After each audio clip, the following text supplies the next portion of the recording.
Assalamu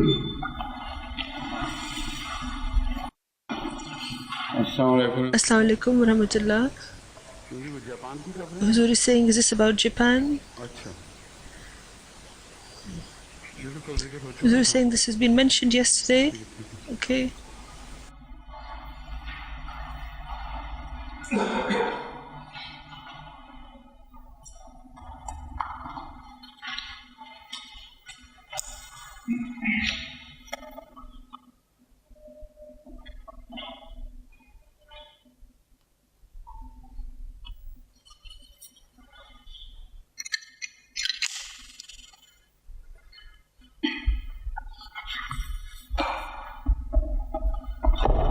जी आपकी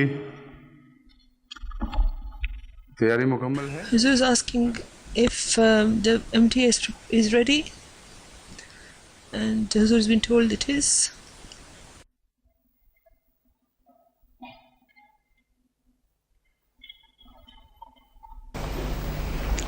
أعوذ بالله من الشيطان الرجيم بسم الله الرحمن الرحيم الذين قالوا إن الله عهد إلينا ألا نؤمن لرسول حتى يأتينا بقربان تأكله النار قل قد جاءكم رسل من قبلي بالبينات وبالذي قلتم فلما قتلتموهم إن كنتم صادقين فإن كذبوك فقد كذب رسل من قبلك جاءوا بالبينات والزبر والكتاب المنير.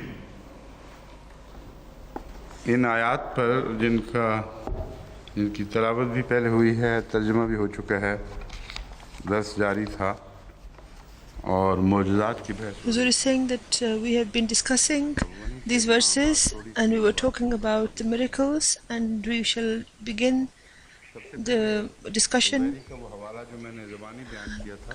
where we left it off. We were saying that the reference of Wadi that I explained previously, which I have now found the exact words of, with reference to commenting on verse 183, he says that if they accuse thee of imposture, that is, if they accuse you of making false claims against Allah, then this passage following closely upon the apology of Muhammad for not giving the usual signs of demands by the Jews or the others seems to clear the ground of this accusation.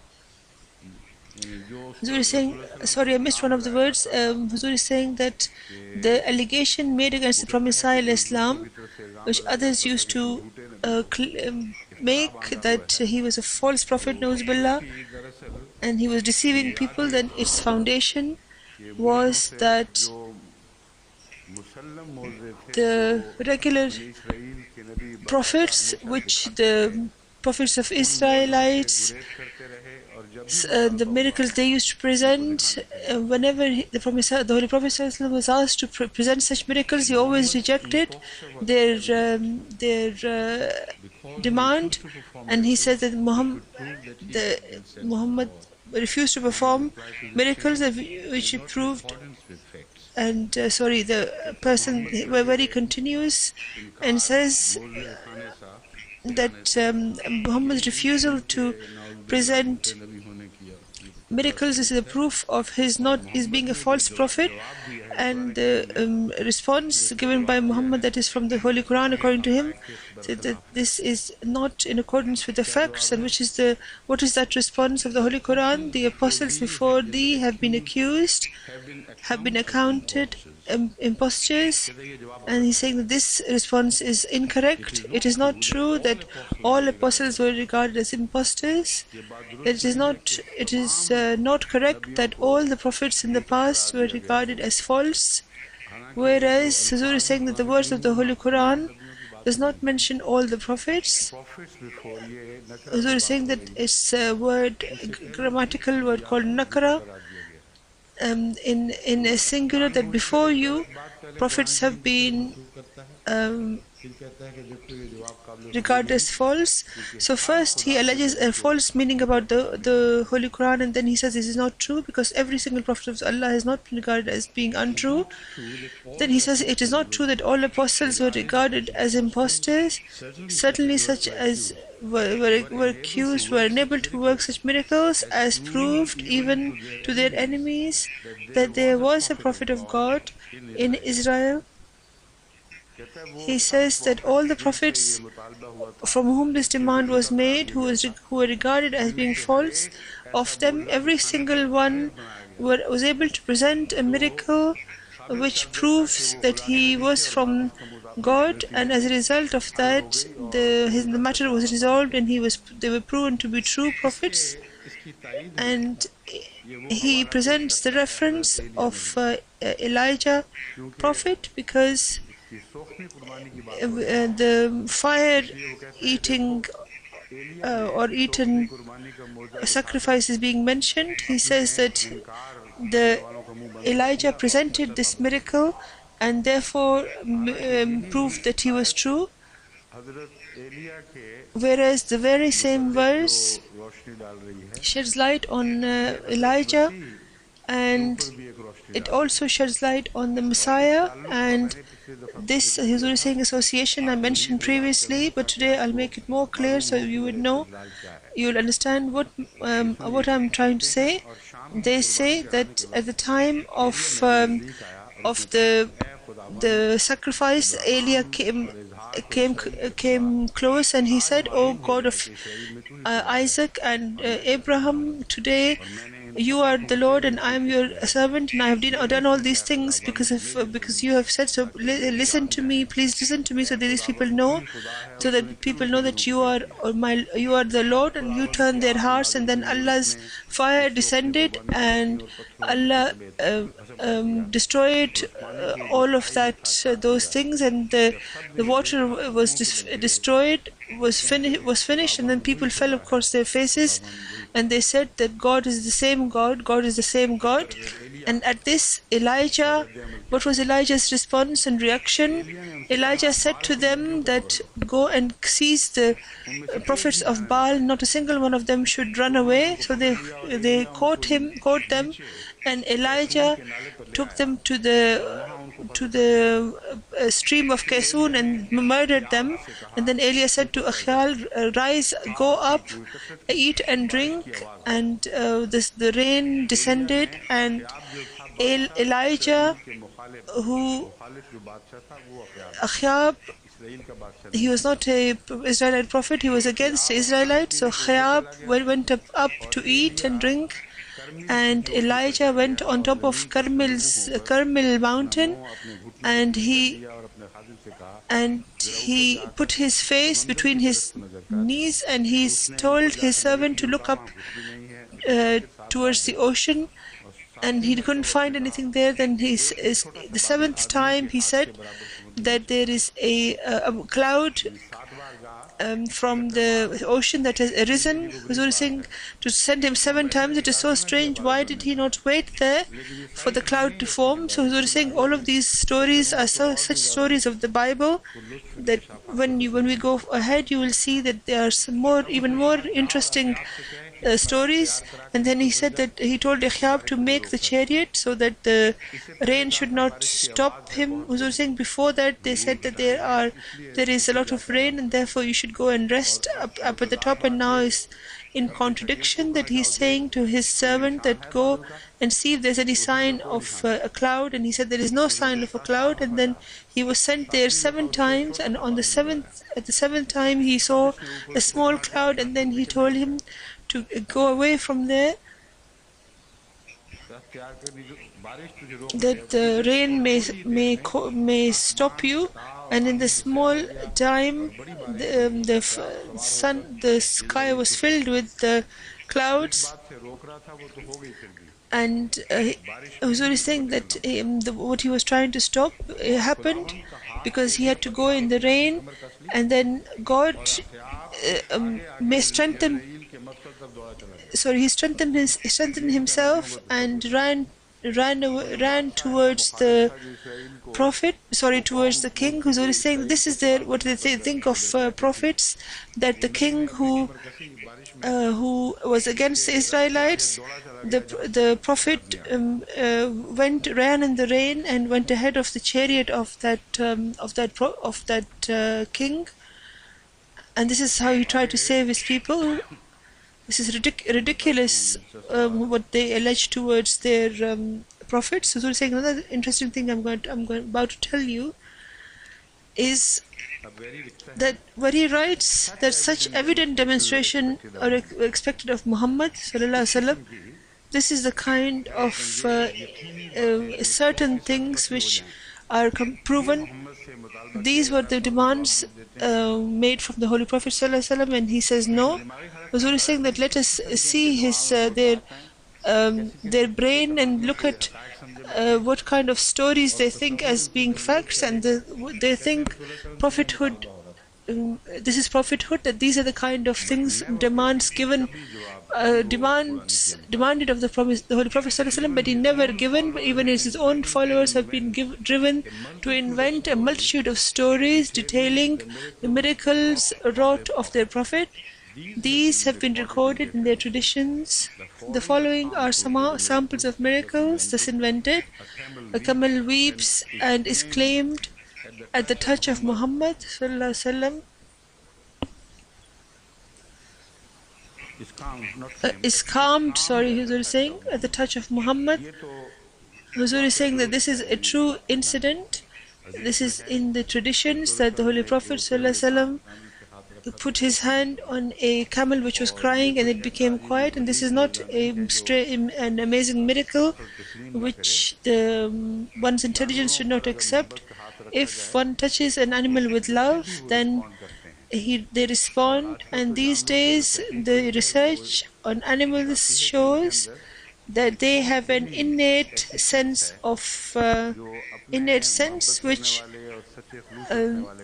makes them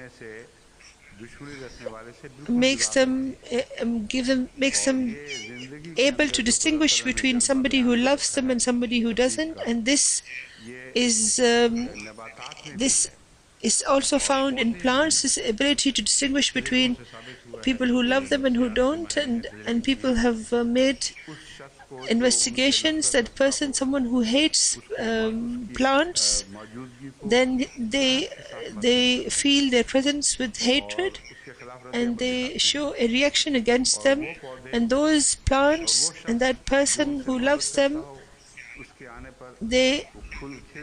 at that person's coming, they bloom and they express their pleasure. And such experiments I have done many times, and also in lie detection such methods have been attempted to be used, but I'm not sure how successful they have been. But I know that such attempts have been made, that a person has been made to go into a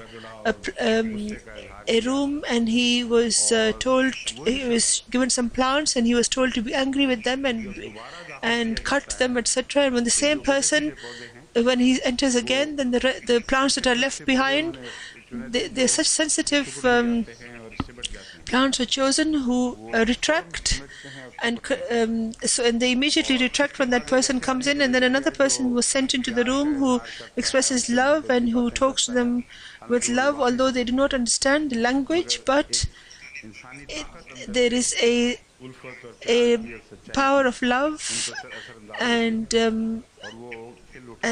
expression of their love. When that is shown to the Prophet, to the plants, they can understand it. Huzur is saying that people are carrying out further investigation about plants, but it is very well known that animals recognize someone who loves them, and even dogs respond to such treatment of love. When they see some people, they bark, and when they see some other people, they wag their tails and express their love for them. We were saying when we used to go to school in Qadian, there was a person called Chaudhry Mana who was a Nambardar, and he was a representative of someone else, and he used to have a very dangerous bulldog, and I used to go past from that place as well with my school bag, and he never barked at me, and he'd never tried to break his uh, his ropes. But another student used to go past, used to become so angry that it would seem as if he's about to break open his chains, and he would run after him, and this treatment was always the same. So animals have a particular sense, but especially if there's a love of a prophet of Allah, then its expression even from plants is not such a strange thing. The Holy Quran claims that all of the creation has such capacities within it that it is singing the praises of Allah, whether you understand their language or not. So from this respect, the thing that he is making fun of, he is extremely he's saying that he thinks that it is so strange that the Holy Prophet ﷺ touched a camel and it stopped crying. But the miracles that he believes in, I have given some examples of that, and some I shall give in future. The eye that was hurt, for it to become healed, this is something which did not just happen in the time of the Holy Prophet ﷺ. It also occurred at the time of the Prophet ﷺ. Someone whose eye was hurting, who was a child, and the father said that he doesn't become better. The Prophet ﷺ wet his finger with his saliva and touched it to the child's eye, and he became better, and he had a long life, and throughout his life his eye never hurt again. So such miracles are repeated. But the miracles that the Christians have claimed, how they were shown or how they will be shown, about as I was saying, I shall shed light on that later on.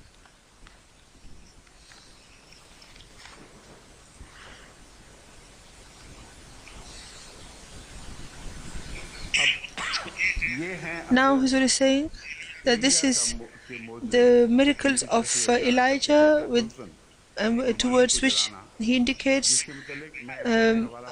especially the sacrifice that is devoured by fire. Huzur is saying that people say that all it is was lightning, and to think that it is something amazing, because if the fire of such fire only falls on the actual sacrifice, and this is how the lightning strikes, and the Bible tells us that this happened often. That is, the lightning happened often as a result of Allah's expression of Allah's displeasure. Huzur is saying that such miracles we have to take meanings which are given by Christians themselves, and let us now see what did Jesus himself think of such miracles. Did Jesus himself accept the miracles of Elijah just exactly as they are in the Bible, or does he search for the hidden meanings within them, and does he stress upon the real meanings and say that that is true? The first is that of the sacrifice eaten by a fire. It was just a lightning strike which not only burnt the sacrifice, it also evaporated the water, and it didn't distinguish between the two. So this is what one should understand it in such manner. And if one takes it literally, then we must accept each of his miracles literally, and then Messiah will also have to be treated in the same way.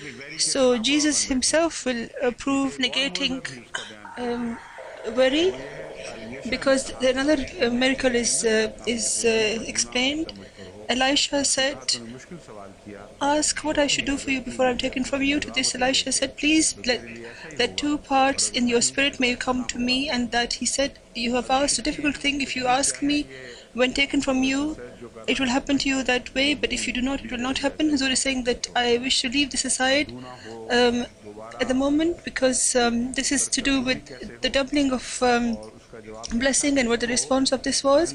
This Huzur is saying that he will when it is if it is read in accordance in conjunction with the events of John the Baptist, and it will make sense.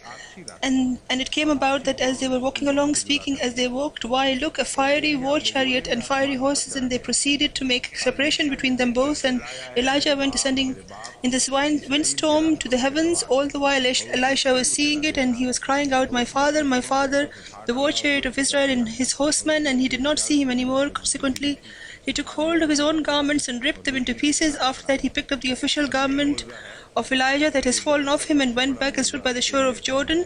Then he took the official garment of Elijah that had fallen off him and struck the waters, etc. This is 2 Kings chapter 2. Then the Bible said that he will come down as he went up. So this is the miracle of the chariot of fire. And this, then it says in the Bible that, look, I'm sending you people, Elijah the prophet, before the coming of the great and fear-inspiring day of Jehovah. And he must turn the heart of the fathers back towards the sons, and the heart of sons back towards the fathers, in order that I may come and actually strike the earth with the devoting of it to destruction. As we're saying here, there are 2 prophecies. This is from Malachi 4. As we're saying that one is the prophecy of Messiah who is called the Son. That is metaphorically, and metaphorically the Father referred to Allah, and then the coming of the Father himself and cursing the earth, and to make the decision that the world has become filled with sin. Here the Muhammad Rasulullah sallallahu alaihi wasallam's prophecy has been made that before he comes and makes the earth cursed, this incident will occur, that Elijah will come, and then the Messiah will come, who will be called the Son. When Messiah was reminded of this, that this incident of Elijah happened, that he went up to heaven in the chariot of fire, and he was supposed to come, but he hasn't descended. So what did Messiah reply? However, the disciples put the question to him, why then describes that Elijah must come first. In reply, he said, Elijah indeed is coming and will restore all things. However, I say to you that Elijah is already come, and they did not recognize him, but did with him the thing that they wanted. So the disciples perceived that he spoke to him about John the Baptist. So he is saying that if this is used, if you are saying that your translations, if Jesus is rejecting the literal meaning in these verses, then how can you allege anything against the Holy Prophet sallallahu alaihi wasallam? First, you should say the same thing about Jesus, and you should say that Jesus was lying, because he rejected the sign of Elijah, which was such a clear sign that he went up in the chariot of fire, and the Messiah rejected that sign. So if you, with reference to Elijah, you wish to prove the Holy Prophet ﷺ as false, then you will have to prove Jesus false, and then you will be able to go towards the Holy Prophet ﷺ. Jesus is stopping you in your path, and until his sacrifice is not given, then you cannot go and allege anything against the Holy Prophet ﷺ. So saying, this is what I wish to respond to him. This is how I wish to respond to him. As far as the miracles are concerned, Zuri is saying that the ulama, the Christian ulama, or the priests, they have discussed this many a time, and a majority of them are slowly inclining towards this, that these miracles were just told tales. There were some stories in the olden days, and there are many references which we have found, especially those of German researchers. They have discovered such references that in the olden days, the pagans, were were claiming exactly the same miracles as alleged towards Jesus, and some pious people who used to do things through prayers. Their presence is definitely proven from history, and there's no difference between their miracles and Jesus' miracles. So the prevalent thought at the moment is that the miracles of Jesus were actually taken from someone else, and they were alleged to have been done by Jesus. The Holy Quran says about Trinity that they are copying the people before. That this belief of Trinity was present before that, and on this there are a lot of researches taking place, and we have definite references to support what we are saying, that it was in the Latin world very clearly there was the idea of three gods. So saying there's no point in taking this subject up at the moment. So another thing that has come out here is that this was the state of Jesus' miracles as well, and some of their researchers, some of their commentaries were saying that I will read them to you. Miracles performed by others around the time of Jesus. It wasn't from an ancient time, and even at the time of Jesus, around him such miracles were being shown. The two most frequently cited Jewish wonder workers are Honi or Onias, the rainmaker of the 1st century BC, and the Galilean Hanina of the 1st century AD.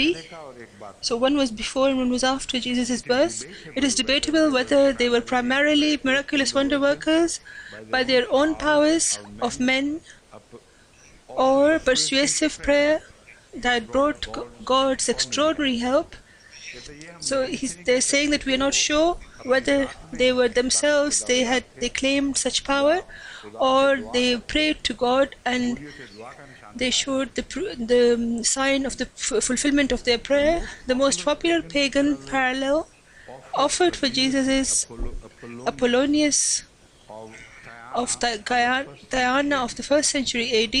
Apollonius' miracles are very close to those of Jesus, and they are mentioned in many books. Here, he's saying that I wish to tell you one thing, that when they say that the difference between Jesus and those other miracle workers were that they used to perform their miracles through prayers, and Jesus had his own personal power to perform miracles. In order to refute this incident that I presented yesterday, that there was a child who used to get epileptic fits. Messiah healed him while his companions could not, and in that reference it is also mentioned in the same quotation. It is mentioned afterwards that when the students of the disciples of Messiah went and they asked Jesus, but not in front of other people, they asked him that, "Oh teacher, why were we unsuccessful in showing the miracles that you did?" Messiah replied that this miracle required prayer, and it was the sign of fulfillment of prayer, and you did not pray, and you tried to heal him with your own power. So he regarded the power of prayer and as more than his own power, and as his own greatness he showed over them to be due to prayer. So this is the truth, and this shows that there are also some eternal truths contained within the Bible. This is why we regard it to be the words of Allah, but such words in which man has meddled and mixed up the true with the untrue. Now we're saying that it is said about Josephus that this is how Josephus describes Honi, a righteous man, a friend of God, who once in a dry period prayed to God to the end of the drought. To the end of the drought, he was saying it's written here, and God, having heard his prayer, sent rain.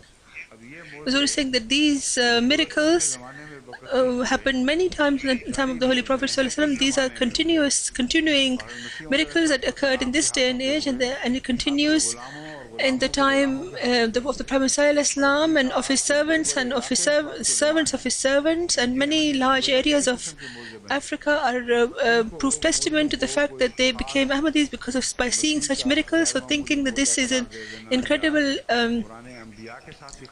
miracle only of Jesus of some other previous prophets is completely wrong. This is not special to them only. Then in reference number 2 it says, Zielska Apollonius of Tyana in Legend and History, this is the name of the book. Sometimes Apollonius is held up as an example of the Hellenistic image of the divine man, that is human being supposedly gifted with godlike powers, and the gospel or early Christian picture of Jesus is thought to be influenced by such a model. He says, Huzur is saying that there is an inclination towards this, that Jesus should be accepted, that Jesus' image was drawn to be similar to that of Apollonius. So he did not. So this was being drawn by the disciples of Jesus about him. Afterwards, the English about the term miracle. Discussing this term, it says the title is "Did Jesus refuse to show miracles on demand?" The allegation that is made against the Holy Prophet ﷺ by Veri, that was alleged against Jesus by his disciples when there's an attempt on the part of the Herod, Pharisees, or the people to make it primary to ask Jesus to show off miracles. He's pictured as refusing. Whenever he's saying that the cruel man is saying that whenever the previous prophets used to were asked for miracles, they would perform miracles on demand. And these scholars are saying that Herod, Pharisees, all of these people and all the general public, whenever they demanded miracles of Jesus, he would refuse.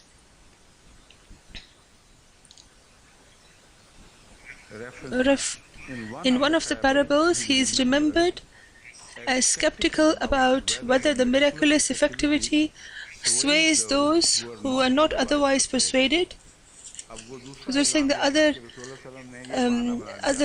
allegation was that the Holy Prophet ﷺ said that what is the point of miracles? It doesn't create faith, and exactly the same thing these people have alleged about Jesus. They have said about Jesus that he said in Luke 16:13, if someone should rise from the dead, they will not be convinced. So much so, it says in Luke, so much so that even if they see a dead person coming back to life, they will still not accept. False prophet, in Mark 13:20-23, that this miracle working is also an indication of false prophet, not just of true prophets. False prophets could work prodigies that would come close to deceiving even the elect. That the false prophets can show such incredible miracles that they could be called prodigies. So we're saying that is something which is an incredible and awesome thing is called a prodigy, whether it's a miracle or something else. Prodigy is refers to, for example, the Antichrist, as which is thought by ordinary people. So that a false prophet can show prodigies, whereas the real prophets only show small miracles in comparison. So a miracle is to show the difference, to distinguish. So the Bible is saying that even if you bring somebody back to life, the people who are going to reject are still going to reject. Then prodigies are also shown by false claimants. So after they saying this, what is the point of what is his allegation amount to?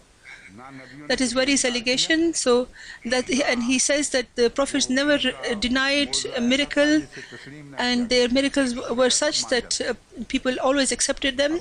It's completely false. Jesus absolutely denied showing a miracle, and his miracle did not give him any benefit at all, because when the Messiah was being put on the cross, he was being taken to put on the cross, and where were his helpers who saw those miracles? When in the Pilate's court there was a decision was being made, then why did the general public not scream in his favor? In some references, the only thing that is mentioned is that such and such person came or such and such person came, but the general public's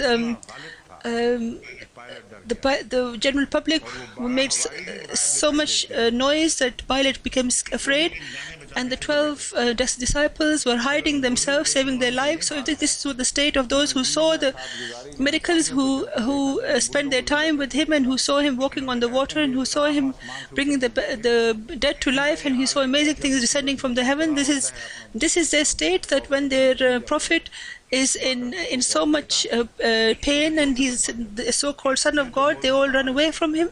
Is this the state of the miracles? And then they are demanding that the Holy Prophet ﷺ should show such miracles, saying that such miracles have absolutely no significance whatsoever. This is the greatest miracle of the Holy Quran, that it has taken people out of these ignorant things, and it has brought the people from darkness to light, and it has shown that greatness which clearly declares, those signs that clearly declares, like the sun and the moon, and the science or logic, nothing can criticize them, and people even having the smallest bit of intelligence cannot regard them as being something which is imaginary. There are definitely things that actually come to pass, and those miracles that the Messiah saw, because there are some miracles of Jesus which they disregard, those miracles also the Holy Quran adopted, and it did not leave anything with Jesus.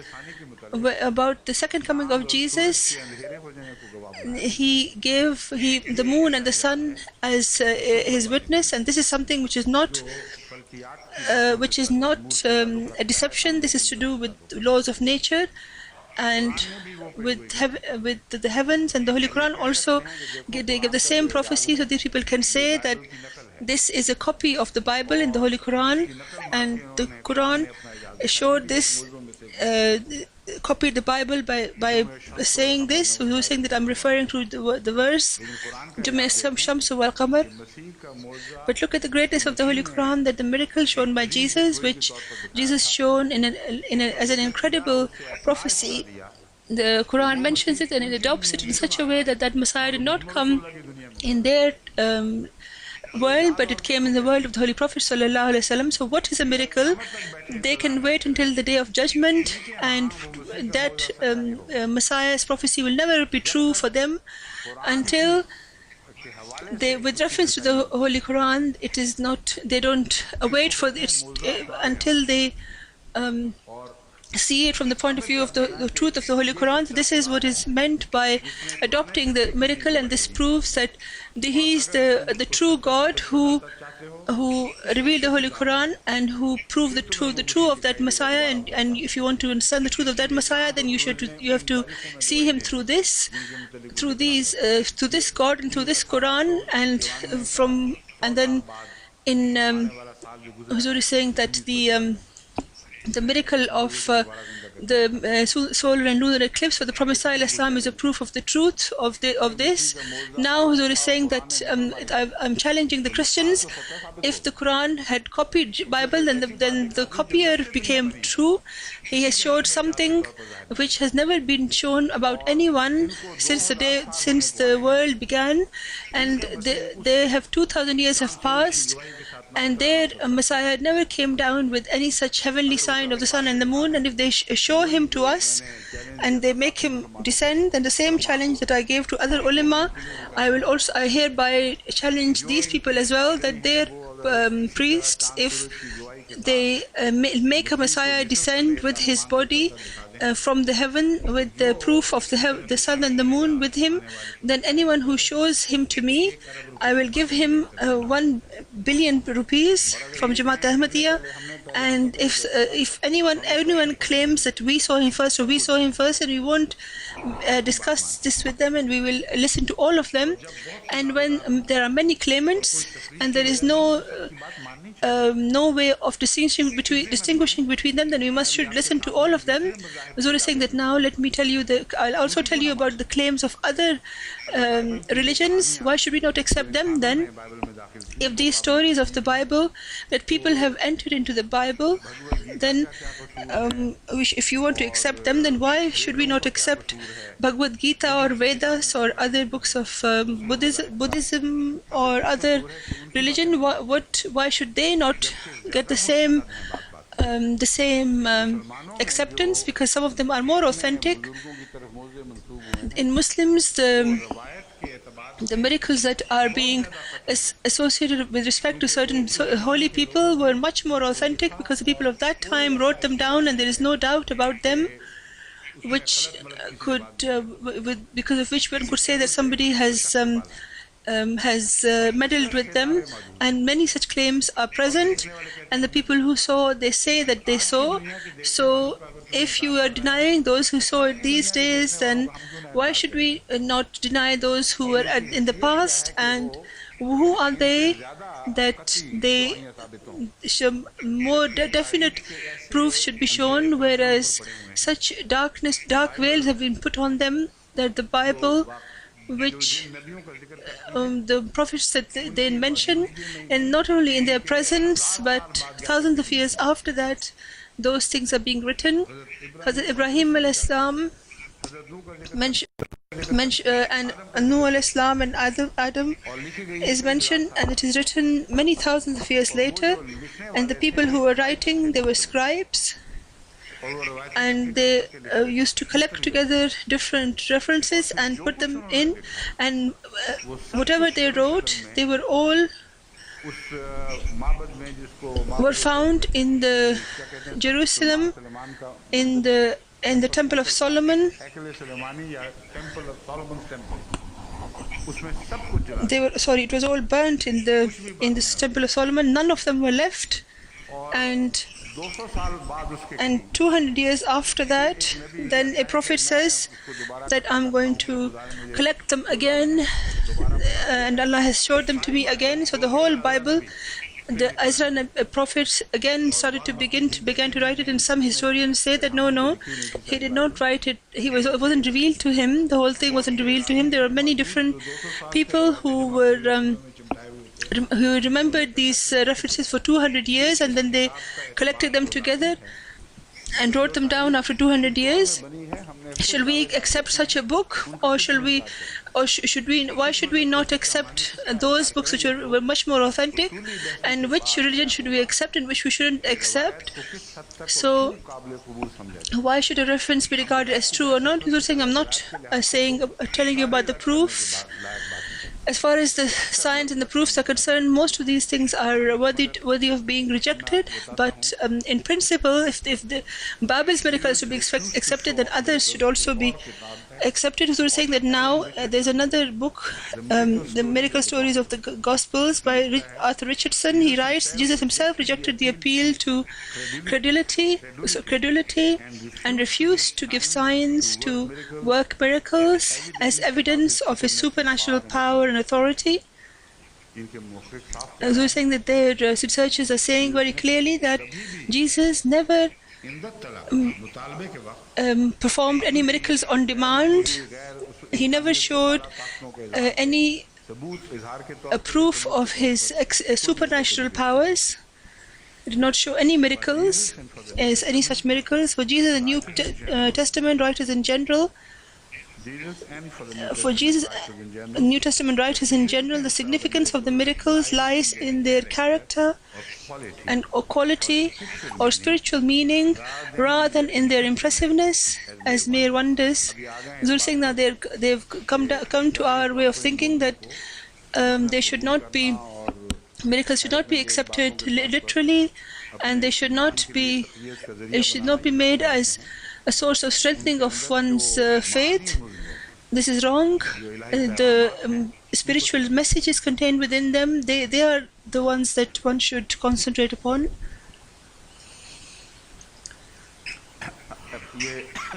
Huzur saying that Richardson has based his arguments on certain researchers who's saying whose names I shall read before you, so that anyone who is interested, should study these books of miracles. Sorry, these books of miracles. This Daltman, especially pressed by the non-Christian parables and the gospel miracle stories, and he thinks that the miracle stories of the gospels possess a remarkable resemblance to the Hellenistic miracle narrators. The latter, so saying this translation briefly is that Boltman believes, this is Boltman's finding, that the non-Christian parallels, that those the miracles that are found which are non-Christian at the time, they are running along the time of Jesus, and after seeing those, the miracles of Jesus' amazing similarity to them. Hellenistic refers to the Greek, and the Greek miracles, the claims of Greek miracles, they are very similar to those Jesus' miracles. Boltzmann quotes that readers are recommended to read Owain Reich's something. Sorry, I didn't miss the reference. P. Feidig's discussion of Jewish miracle stories of the New Testament period. In his own volume, Die Geschichte der Synoptischen Tradition, secondary edition 1931, summarizes at considerable length the Greek and Jewish material, drawing largely upon the above authorities. This was saying, if anyone is interested and they wish to study this further, then they will find sufficient. They should find a lot of substance there. Was saying that now, whatever Jesus did, whatever he performed, in order for its proof, is there any sign after Messiah through which we can have an idea of the truth of those things? This is the fact of the matter.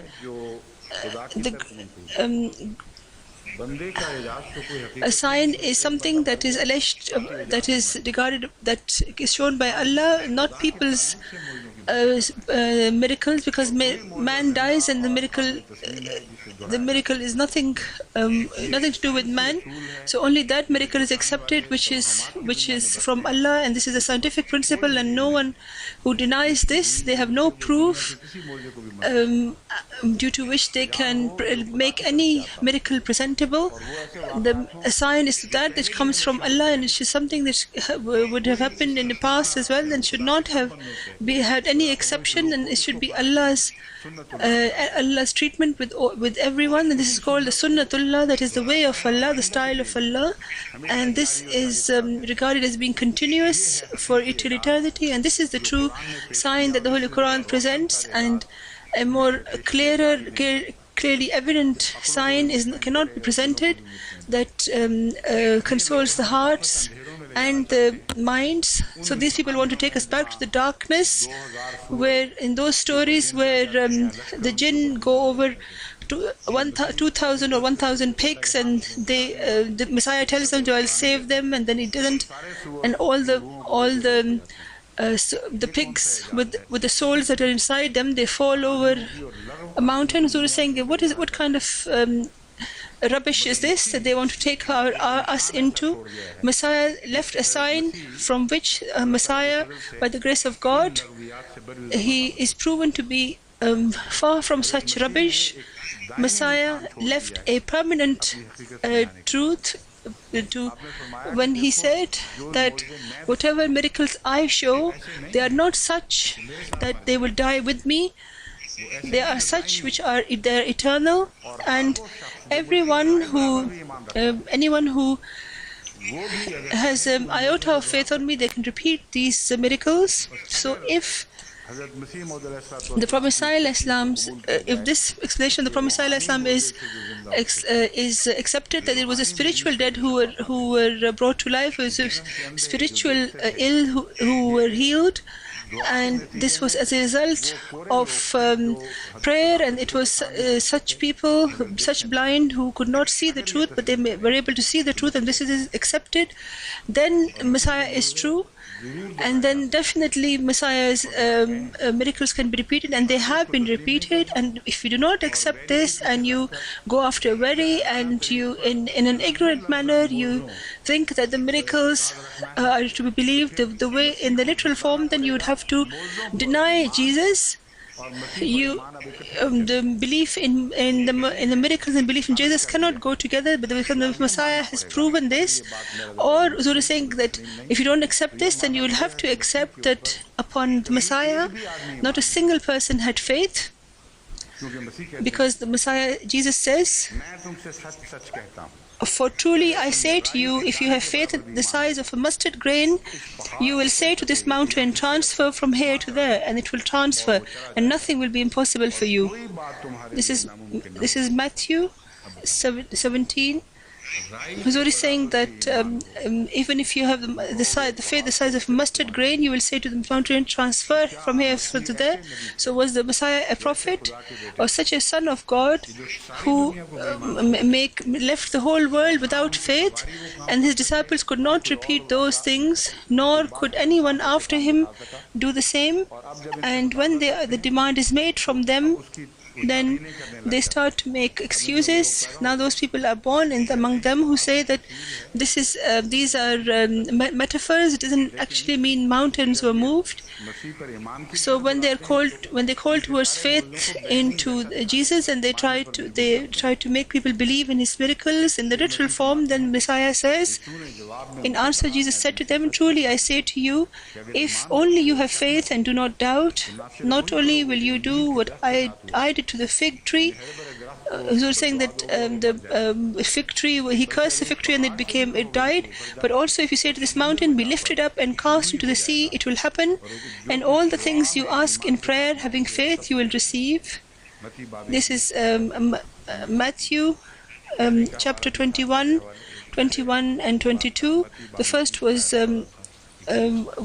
verses 14 to 21.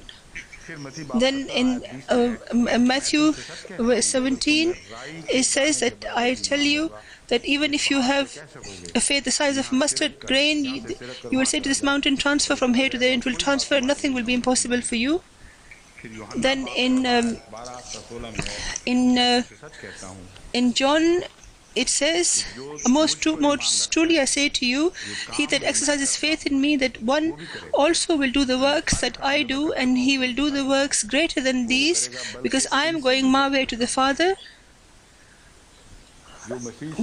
That is, even those miracles that he couldn't perform, by having faith in him, his students, his disciples will be able to fulfill those. More than the works, greater than these, because I am going my way to the Father. And also, whatever it is that you ask in my name, I will do this in order that the Father may be glorified in connection with the Son. If you ask anything in my name, I will do it. If you love me, you will observe my commandments, and I will request the Father, and he will give you another helper to be with you forever. Huzur is saying that all of the problems Messiah has solved, these ignorant people cannot see them. What can we do? The criticism that we made, and we do, God forbid, we do not do it against Jesus. We do it against those people who destroy the greatness of Messiah and make it tales of the ignorant. Messiah himself, by saying these things, he made people understand that there are many of you who have believed in me, and they will be able to show those works that I performed, and whatever they used to show, I used to show as well. And don't regard me having performed anything else other than that. This is the key to understanding this whole problem, what was given to them in their hand, and they did not make use of it. And the gist of this they take out is that if you love me, then you should act upon my commandments, and this is the eternal teaching, because the Holy Quran also says, "Qul in kuntum tuhibbuna Allah fattabi'uni yuhibbukum Allah." Let's say that if you love Allah, then there is only one way to have a response to that love, that you should obey the Holy Prophet ﷺ, and then Allah will also love you. Huzur is saying that look how the truth make each other prove the truth of each other. This is the expression of the love. And then I cannot do anything. I'll request the Father, and he will then send you a second helper, another helper. Who's saying, who's the second helper? It's the Holy Prophet ﷺ, who is referred to in the Bible. Messiah does not say that I will come again. He says that I will request God, that this is my prayer to God, which will attract Muhammad ﷺ, and also Abraham and other prophets before him as well. Such a clear thing which says that he will be with you forever. So his Sharia will be eternal. His Sharia will not be something which will come and then go away. So this is such a clear mention of someone who is going to bring an eternal faith. They close their eyes from this, and they get involved in such miracles which are actually bringing spiritual messages, but to accept them in the literal form is ignorance and blindness. But if they still insist, then the thing that Wari himself makes as a mockery on the Holy Quran, and says that the Quran says that the miracles, if the miracles come, even still you will not accept them. They say these are excuses. Everybody it makes good use of excuses. What benefit did they draw from it? Huzur is saying that show us if anyone believed in Moses, even in the size of a mustard grain. Huzur is saying that I've never seen any follower of Messiah who could have believed in Messiah, even the size of a mustard grain. And is the Quran true, or are you true? The Quran, this is exactly what the Holy Quran says, that the kind of miracles you have in your mind, those miracles cannot give rise to faith. It can only give rise to ignorance. And the Messiah has himself become testimony to this, that the kind of miracles that you think, if those are correct, then if you have faith, a slight bit of faith in me, then you will have the same power of performing miracles. And no one has ever done this. Huzur saying, I've probably shown you this. I've probably told you this incident before. Huzur saying that there is a lake near Zurich. Huzur is asking which lake it was. Huzur is saying that it's not necessary for the name. Huzur is told that it was Lucerne.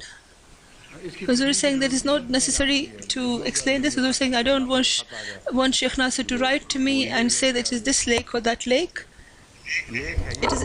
All I know is that it is a lake, and this cannot be denied by Sheikh Sahib as well either. There in Zurich, there was question answer session, and a very vigorous and zealous Christian came, and they were questioned.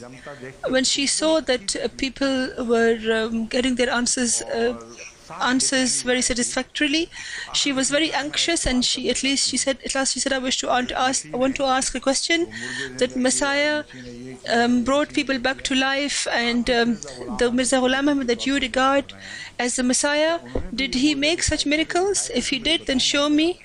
I want to investigate. I told him that he didn't show any such miracles, because the first Messiah didn't do so either. He said, no, the Bible says this, that. I said, no, yes, okay, let's see. And I told her that instead of taking us through stories, give us proofs of it in this world, in today's day and age. And the Messiah promised to you that even if you have the faith the size of a mustard grain, you'll be able to repeat all those things that Jesus used to do. So Alhamdulillah, I'm saying that there is a great lake right next to us. Tomorrow morning, let us set a time and just the Messiah towards whom you are inviting. If you regard him as true, if you think he's false and you're calling us towards him, then this is completely wrong. But if you believe in him, then and you're calling us towards him, then that's good. But then the proof should be that we are all wait on the other side of the lake, and you should walk across the lake and you should repeat this miracle. And when you come to that side, then me and my Jamaat shall perform bayat at your hand. She was so worried and she tried to run away, and I said, no, I'm not going to let you go now. You have raised the question, I'm not going to let you go now. She said, I don't have time. And I said, whatever time you give me, I'll come here.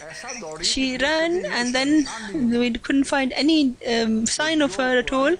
So those people who mock at the Holy Quran, who are unfortunate enough to mock at the Holy Prophet ﷺ, Jesus himself responded to them.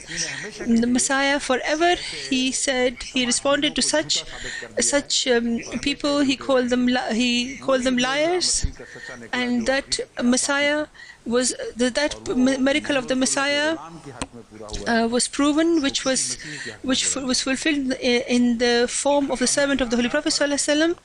We were saying, now why should we distinguish? I said before, we were saying there are many strange stories which I do not wish to show everything, but those people, I wish to show you what kind of darknesses those people who believe in literal miracles stay in.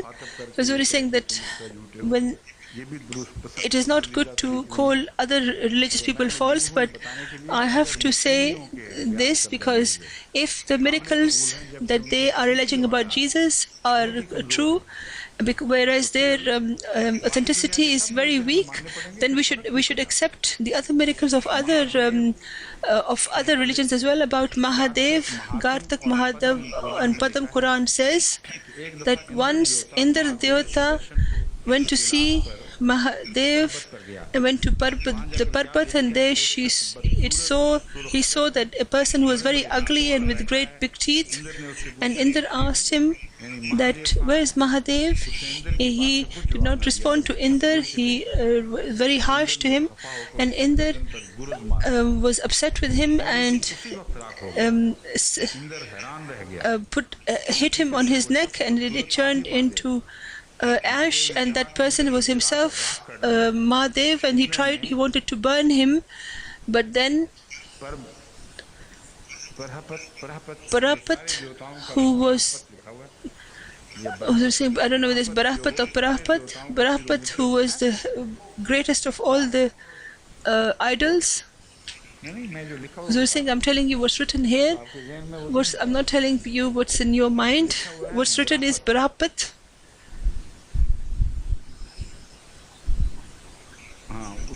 At that time it says, when he said that I will burn it, then he is the greatest of all the idols, and he tried to speak in his favor, and very humbly they appreciated him, and then Mahadev forgave him, and he said that ask me what you wish to ask for, and they said that we want the fire of anger which is in your eyes, you should make it go down, turn it down. But he said it's not possible. I will throw it somewhere else. It's similar to Jesus's miracle. And then he took the fire and threw it into a river, and then that fire turned into a sun. And when that child spoke, then it created a big storm across the whole world. So we're saying that this isn't like those pigs that fell off. So it's a slightly better slightly better form of miracle, because it speaks of how floods and um, earthquakes, certain storms are formed. So he's saying that then there's another reference which I don't feel like saying, but and I probably won't say it, but they're saying that they're Indar, who is extremely evil, and he is very cruel, and then he becomes a proof of his evil, and then they have three gods who go to somebody's house, and there, those saying, let me tell you the story anyway. In Mahabharata, it says that Uttri Muni, his Joru was very beautiful, and all these three, Brahmana, Brishan, and Mahadev, they went to her door to beg at her door with evil intentions. She came to answer to them, and they said that are we hungry that we are going to, are we beggars that you're going to treat us this in this way? You should take us into your houses, and if you serve us and give us some food, then we'll stay. And she took them inside and asked permission and took them inside, but she was greater than them. She was more intelligent. When she was giving them food, she threw water on them, and these three turned into little boys. Hazur was laughing, and that this is a great miracle. Hazur is saying the world of miracles is very strange indeed. Mission turned into stone with ill prayer, and Arjun became a Negro, and Guru Amar Das brings a dead boy back to life. One day Guru Amar Das ji was held court, and this is Huzur is saying that this is from the Sikhs. Huzur is saying that why should we not listen to the Sikhs? If we accept old miracles, why should we not accept these ones? Once Guru Amar Das ji had set up court, and somebody was crying, and they found out that there was a widow, and she had one son who had died of fever. He became very she felt very sorry for him, and that dead son came back to life. They're saying this is not just Jesus' a miracle. These are things that happened in the recent past.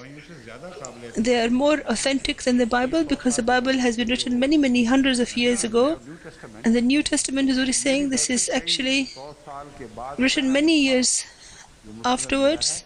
In the middle, there are many copies which are lost, and about them, when we mention, I will explain it to you in further detail. Now let us listen. The miracles that they ask of the Holy Prophet ﷺ, that show us the miracles of like the prophets. If this is accepted about everybody's claim is accepted, then there are many miracles that were shown. So this allegation against the Holy Prophet ﷺ that he didn't show miracles, this is completely wrong, because his servants showed such miracles. If this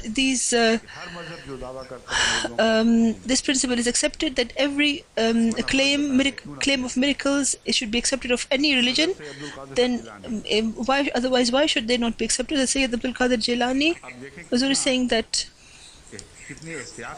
look how carefully this has been explained. It says that certain very authentic and very true reporters report this.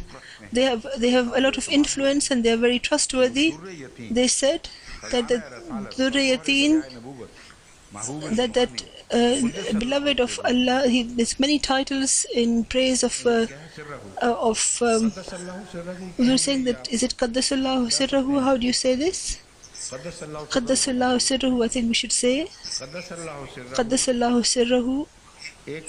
One day he went outside the city, and while he was visiting, he saw तमाशा कुदरत Qadir he हकीकी he देखते saw हुए something amazing, फाइज लबे दरिया हुए and he और किनारे दरिया was on the अपनी गिलाफ shore फरमाकर on a दरियाए river Irfan Ilahi bank, में गौतज़नी and शुरू की he dived शाम into चंद it, औरात की and रात some ladies Satna they were सबूचा है आब were खाए हुए वास्ते लेने पानी के दरिया पर आई came to the river, और हरेक and everyone औरत दरिया से of अपने them अपने सबूचा है आप पुर करके were filling their containers with शिवानियां water, वगैरह वगैरह पुर करके and रवाना they फारग went away, सवाए एक औरत की except सादा one of them, उसने अपना सबूचा who पुर किया और she filled चढ़ाई her पर रखकर container और and she चादर kept it मुंह on पर the side, and बांधकर she covered किनारे herself, कहाँ कहाँ शुरू किया covered her face, and she started crying.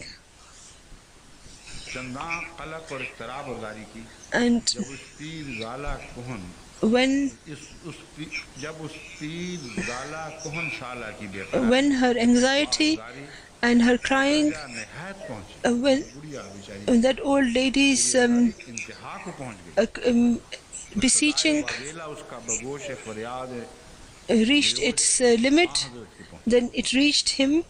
वो कहते हैं वावेला उसका उसकी सदा So the cry, बगोश his फरियाद cry, निरोश फरियाद reached सुनने वाले the people. कान जो हजरत के थे His उन तक भी it वो he heard it. It arrived. It नाजात reached में his ears. असहाब So मुराद दरियाफ्त हालत he asked. एक असहाब बमुराद दरियाफ्त हालत खराब Huzur was reading some words which are in Urdu and Persian mixed together. Huzur was saying that this is a time. This is very recent, but जब वो it's old Urdu. Cos And एक कस के पास when he went to एक that cos one एक who कस के पास गया did not have anyone, a helpless person, और आफत उसकी and he asked him. She asked her what was the matter, वापस होकर and when she came back, she said that, "Oh, रस मजलूमान um, sorry, A Basharat they I don't understand this language very वो well. जो मजलूम लोग हैं That O ye who are उनके फरियाद रस upon whom और ए there is मजलूमों transgression, के जो गमों में and O ye who are उनको खुशखबरियां देने वाले who give glad tidings to those who are in problems." जुर्म पता क्या होता Huzur saying, shall I tell you what it means? It means that Allah had killed her son. That is how. And then Pir Sahib was trying to make her feel better. So she was telling Allah. So whatever was Allah did to her, she was complaining to Abdul Qadir Jilani Sahib. She had only one son, and he was very young, and he was very good looking, and he had such a body that people used to fall in love with him. And one day she got him married. That woman, it means the woman, Huzur is saying that she, from the river, she got him married, and she was returning to her home. That she took the bridegroom's party, and she was coming back, and when she reached the edge of the river, then with the bride and the bridegroom and all the other people with him, they got on a boat, and all of them, all of the guests, with in all their grandeur, when the river went through the river, then when it reached the end, the bank, it got stuck into a whirlpool, and it sank into the river. So but this is what Allah had destined, but except for this great man, no one could save them.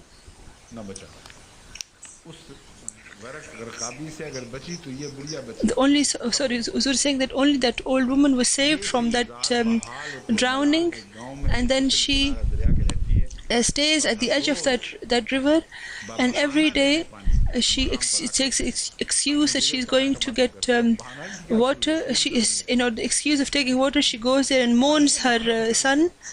Huzur is saying, why doesn't she just go there?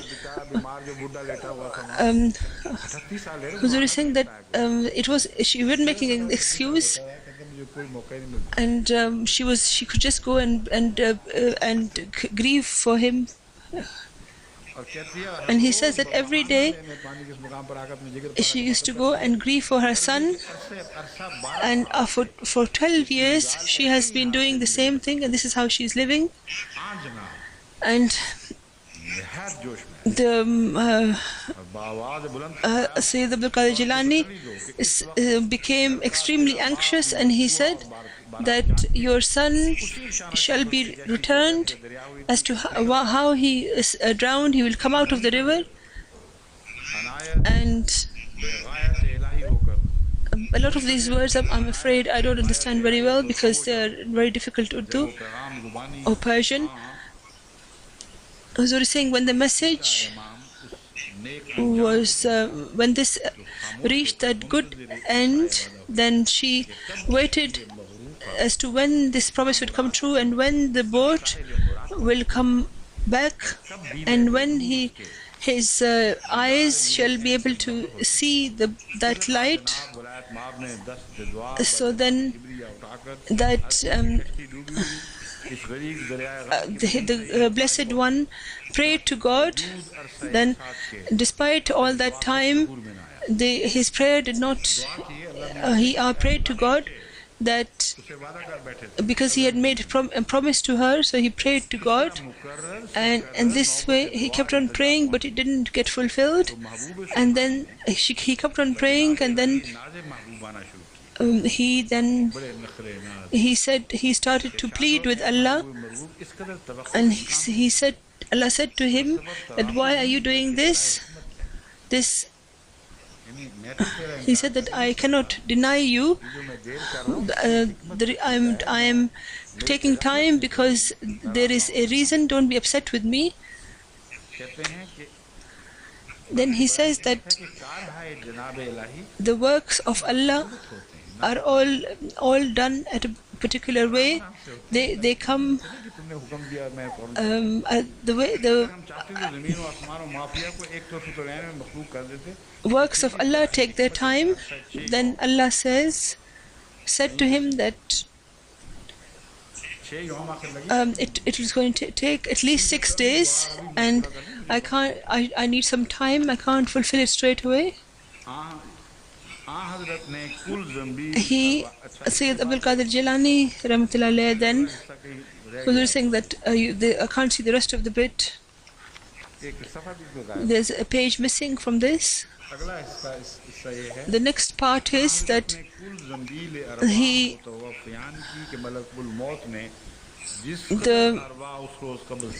the angel of death, all the souls that had taken away, it was taken back from him, and all the souls that had been taken away, they were brought back. That every soul should go back to its body and should come back to life. Therefore, all of the world, the whole world, on that day, all of the people whose souls had been taken away, because of the attention of this great man, they came back to life, and including that son of that woman, was also saying, show us a miracle like this of Jesus. And this has been taken from such authentic person, such genuine miracles. The whole world saw the miracle. Japan, China, the believers, the people who are dead came back to life, just to show that one son to come back to life. At this, Gabriel was very saddened. Israel was saddened, and the angel of death took his complaint and went to Allah, and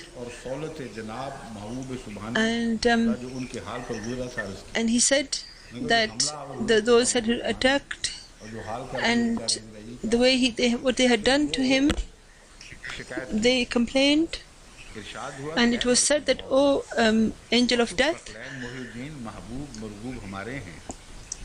this person is ours, and if for the sake of our beloved, if you had given one soul back, then it wouldn't have made any difference. That you have, why have you put yourself in problem? All we wanted is one soul. Why did you take up such a big battle? And now that you have given back all the souls who were dead, then what have you got from it? Huzur is laughing. What did you get from this? After all this battle, what did you get from it? In order to soul one person, you have let the whole bag of souls escape. And with one stick, all of the souls have come out, and he was told that he should not do this again. Huzur is saying, look at this. This is of our very near time to us. They're not old references from the Bible which were ended at a particular time and then they were rewritten.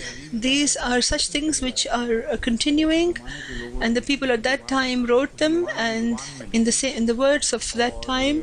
And it is said that there are many authentic and powerful people who present this. Junaid Baghdadi, no less than anyone else in showing miracles, a pious lady whose son was drowned in the river Dajla. He came and he said that I go to take me to the place where the son was drowned. So the woman was taken there, and she was told that this is where your son was drowned. The woman cried out, and the child replied from the river, and the woman went into the sea and took out the son, and she was alive. Huzur was saying that this miracle was of the mother. This is Huzur was reading out the reference. Hafiz Muhammad Ishaq wrote this book. And Huzur is saying that these people used to bring the animals back to life as well. Sheikh bin Rabi, I think Huzur said that there were some animals which they used to start walking just at his indication, and one of their bulls died, and he prayed to Allah and it came back to life. It kept started moving his ears and came back to life. In Tazkiratul Awliya, he had made the dead back to life and the animals back to life. One day he was going somewhere. This is about Abdullah bin Mubarak. He said to a blind man that if whatever you want, ask it of me. And the blind man said to him that, oh Abdullah, wait. So he waited, and the blind man said that, pray to God that I should be given my eyes. He bowed his head and he prayed, and immediately his blindness went away and he could see. So Huzur said this is from Tazkiratul Awliya, which is Huzur is reading out the reference and then in Rabia, in another book, a donkey came back to life. Huzur is saying that this is the bringing to life continues, and these are incidents that occurred in the recent past.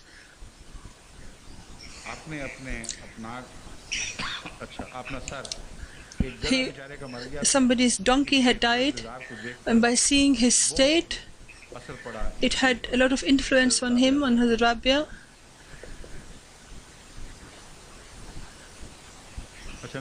They're saying that no, I'm going to read the whole thing. This holy lady, about her it says that she would use some instrument, and she did. She made some temple, and then she went towards the jungle, and she had a weak donkey, and all of the Huzur is saying that they put so much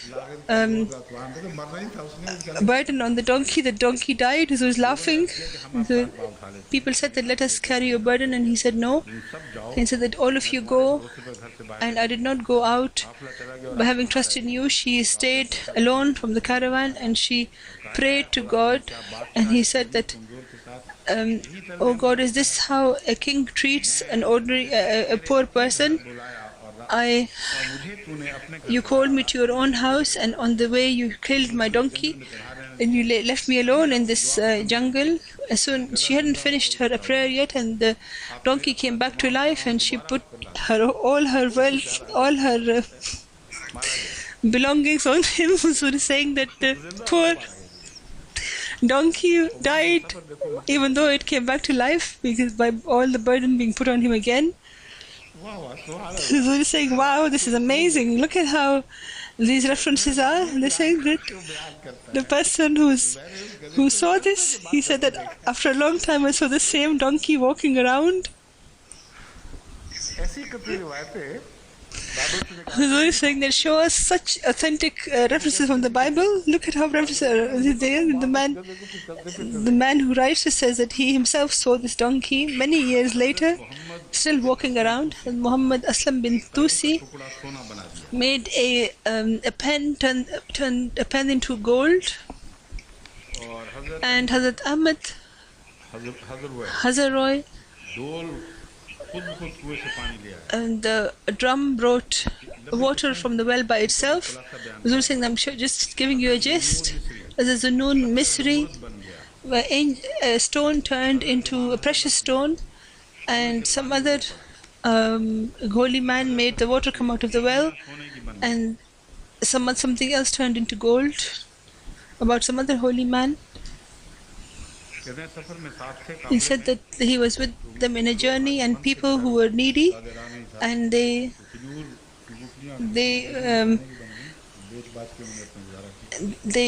distributed dates, and they turned into gold. Who was saying that this is greater than the Messiah of Jesus. He couldn't bring the figs, which was out of season, and he prayed against the tree, and it died. But about Utbah, it says that people ask me about you, and if you show me a miracle, it would be better. And he said, what do you demand? And he said that I desire fresh dates, whereas the time was not of dates. He said here, and he gave him a bag full of fresh dates. So this was his miracle right in front of him.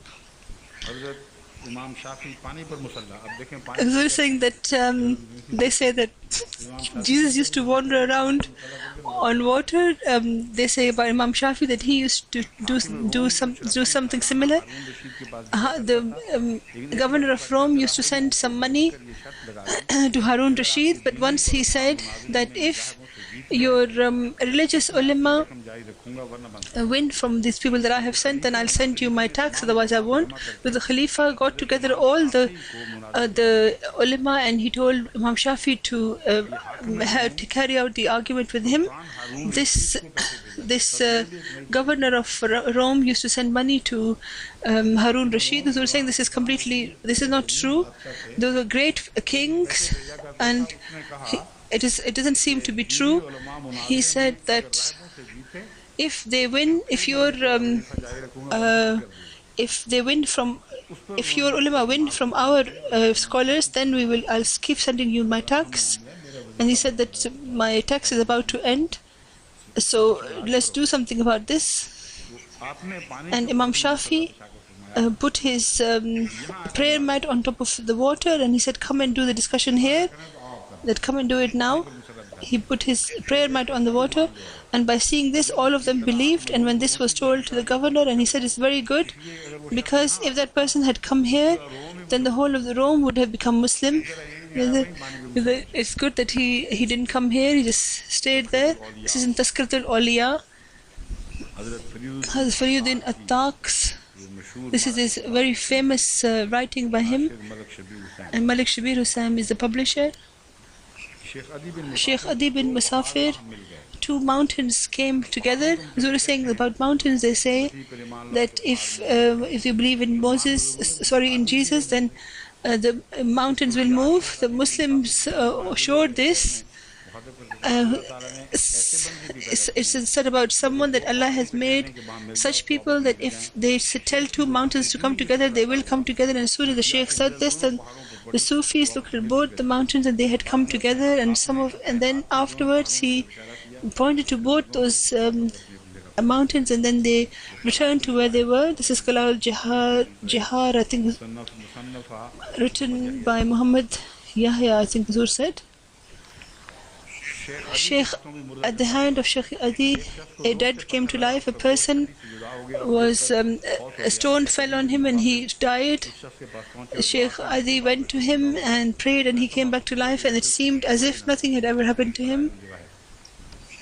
Sheikh Adi made the storm stop. Adi bin Musafir went on a journey, and there was a big storm in the river, and he said, "Oh waves, you should calm down," and they calmed down. Huzur is saying that it says about Messiah as well, that he said to the storm that you should.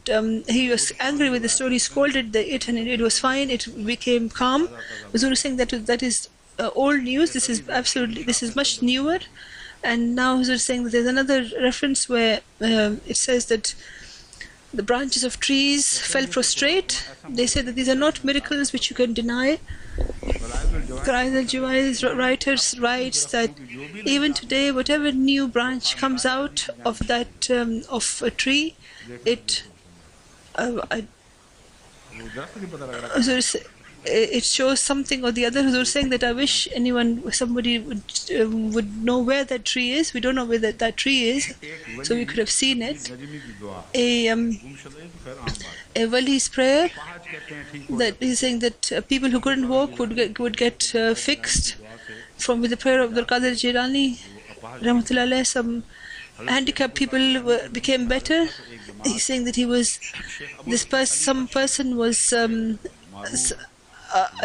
somebody called Arshi or Karshi, I think Huzur said.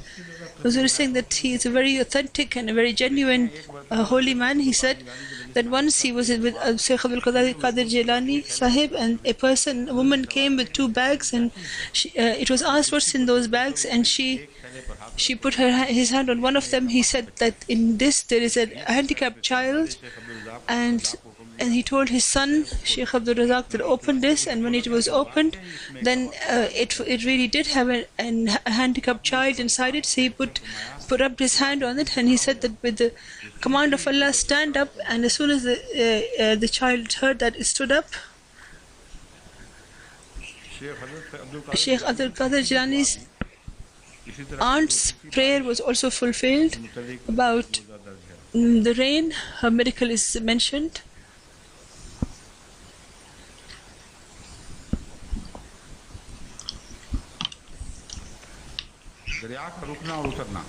The river stopping and falling. When there was a storm in the river Dajla, then they went to Sheikh Abdul Qadir and asked him to pray, and he took his staff and he went to the river and he put his staff near the river and so told it to stop, and it stopped. Sheikh Abdul Qadir Jilani is walking on the water. Once he hid from the people in Baghdad, and some people said go and find him in the Dajla river. And when people got there, they saw that Hazrat Sheikh was walking across the river, and fishes, droves of fishes, schools of fishes were coming. Fish were coming and tried to say salam to him, and it came. Huzur is saying that they went, and sometimes they would look at the fish, and sometimes they would look at Abdul Qadir Jilani. Huzur is saying that what kind of miracles do they want from us? Very want from us. The Khuddam of if you want to go with the references, then these references, which began from the time of Moses, all of those were repeated, and if they are wrong, and these are stories that are alleged, then why should we regard those miracles as being true, whose references are so weak, that is of the Bible?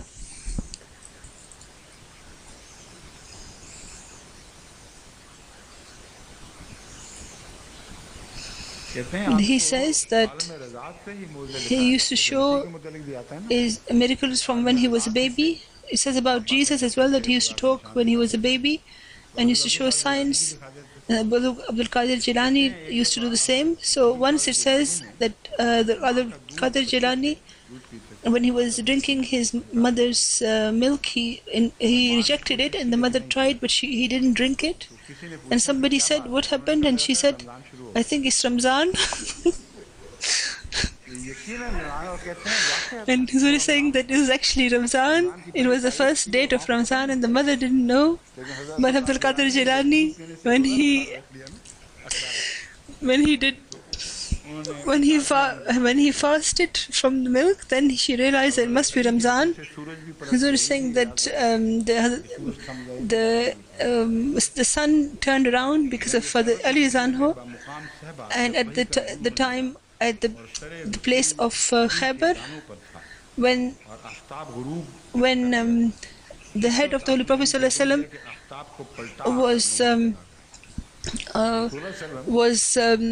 he was lying down on Ali Zanho, and he said to Ali Zanho that my salat has gone. I have missed my salat, so turn the sun back.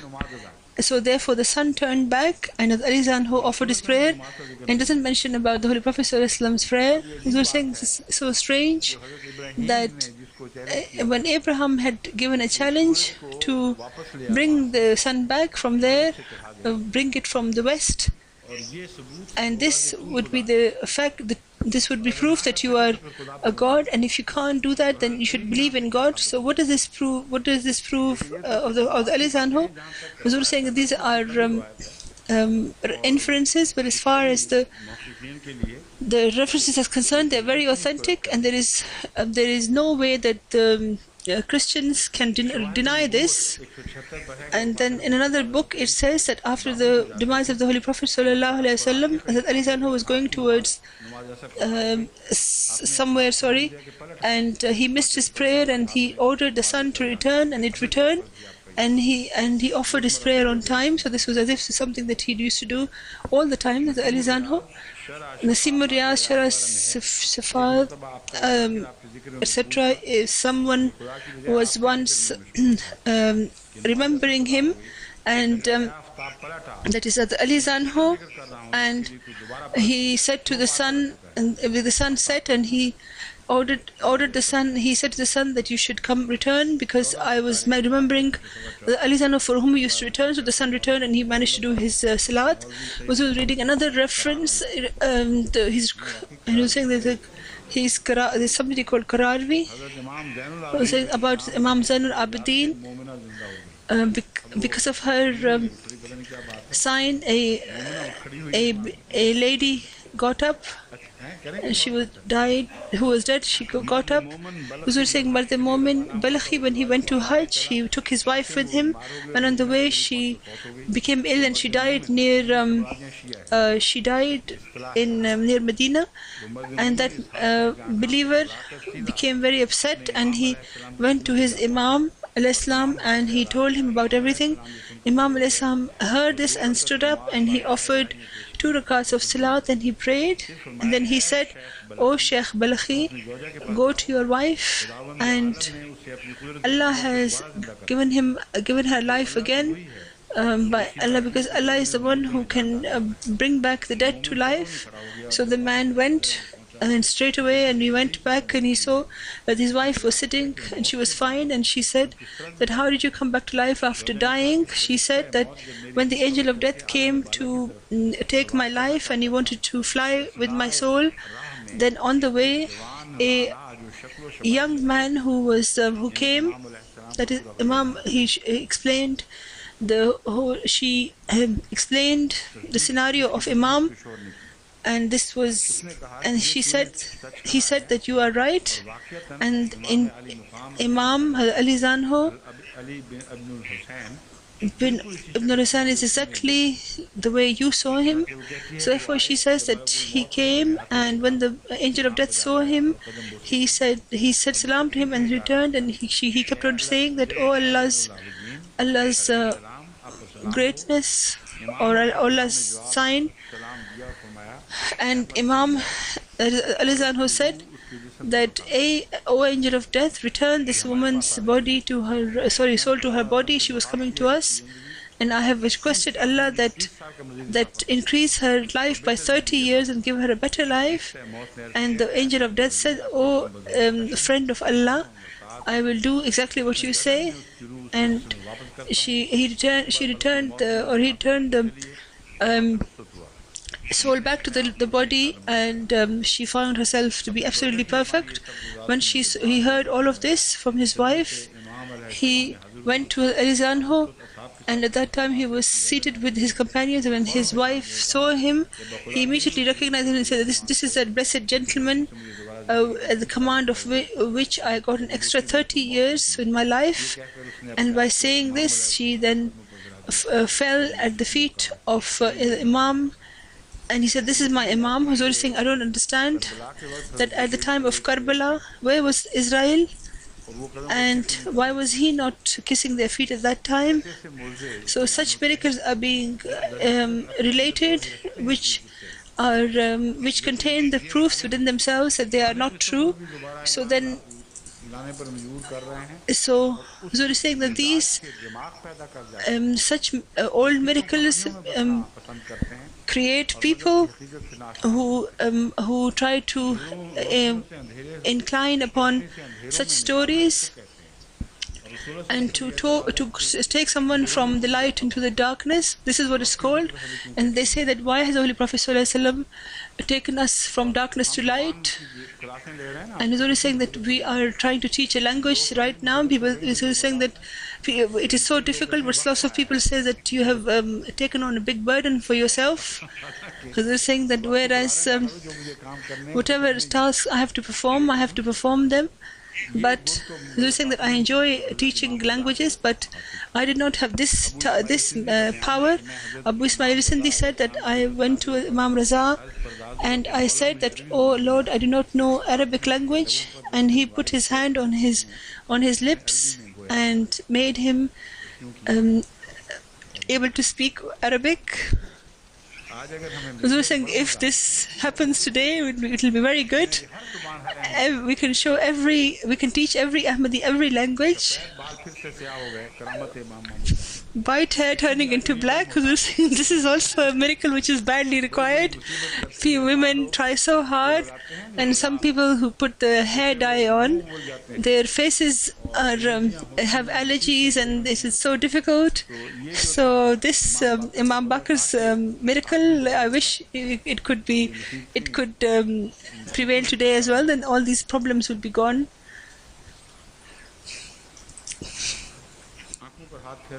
He put his hand on somebody's eyes and made them able to see, and the sand turning into gold, the best type of gold. And in Karamat Imam Raza, it says that he prayed.